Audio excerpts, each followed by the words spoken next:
Je suis quand même allé à l'autre bout de la France, dans un village où il y a plus de vaches que d'habitants, pour tester ce skate. Et au final, c'était de la merde. Ok, alors on se retrouve pour toujours plus de tuning. Aujourd'hui, ça va être le premier test du skate à moteur. Je vais vous montrer les modifs que j'ai faites dessus avant. Ok, alors du coup, voici la version actuelle du skate à moteur, la version que j'ai testée du coup ce week-end. Je l'ai renforcé, on voit pas très bien, mais en dessous j'ai mis une barre métallique pour que ça soit beaucoup plus solide. Donc le moteur il est monté avec deux vis, je sais pas si on voit en dessous. Il y a deux plaques en acier qui sont reliées au châssis, qui sortent avec des vis qui vont dans le moteur. Aussi j'ai refait une patte de fixation en acier pour le réservoir, ce qui est mieux que ce que j'avais fait avant. J'ai enlevé le filtre à essence et tout à l'Express parce que ça fuyait, et j'ai remplacé ça par un tuyau jaune.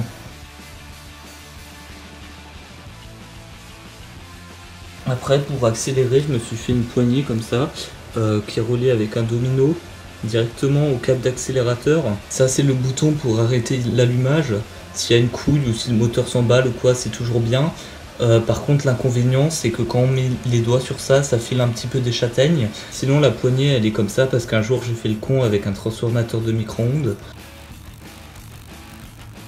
Du coup, pour entraîner le skate, il y a une chaîne reliée à l'embrayage centrifuge du moteur qui après vient sur un pignon qui est mis sur un axe. Donc de base c'est une tige de 12 mm de diamètre que j'ai fileté. Donc il y a le pignon 25H 12 dents qui est mis sur le bout de l'axe qui est fileté en 10 mm.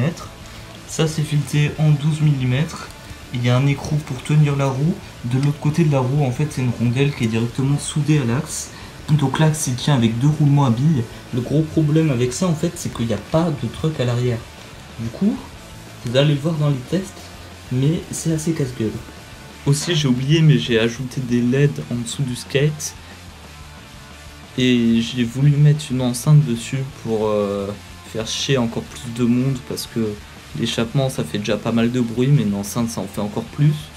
Donc j'ai voulu ajouter une enceinte dessus, mais j'ai eu un petit problème. Bon, par contre c'est une bonne idée, mais je me mets où maintenant là ?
Ouais, mais alors généralement c'est des moteurs comme ça, pas bricolés comme ça et tout ça.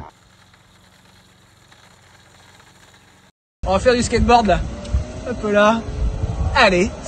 Pour des raisons de budget, la scène suivante sera entièrement bruitée à la bouche.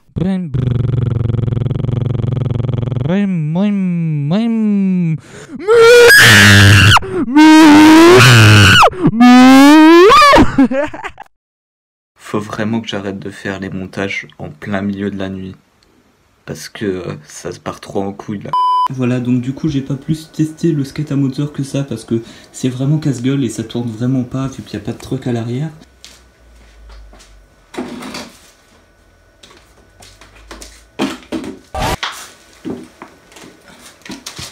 Voilà, c'est tout pour cette vidéo, j'espère qu'elle vous aura plu. Si c'est le cas, abonnez-vous. Et je suis désolé pour la durée, mais j'ai pas beaucoup pu tester le skate parce que c'est vraiment casse-gueule. Il y a des grosses modifs à faire. Je suis quand même allé à l'autre bout de la France, dans un village où il y a plus de vaches que d'habitants, pour tester ce skate.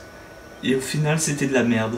Comptez sur moi pour faire les modifs qu'il faut sur ce skate pour qu'il soit moins casse-gueule et qu'on puisse aller à des vitesses de ouf avec, toujours sans frein.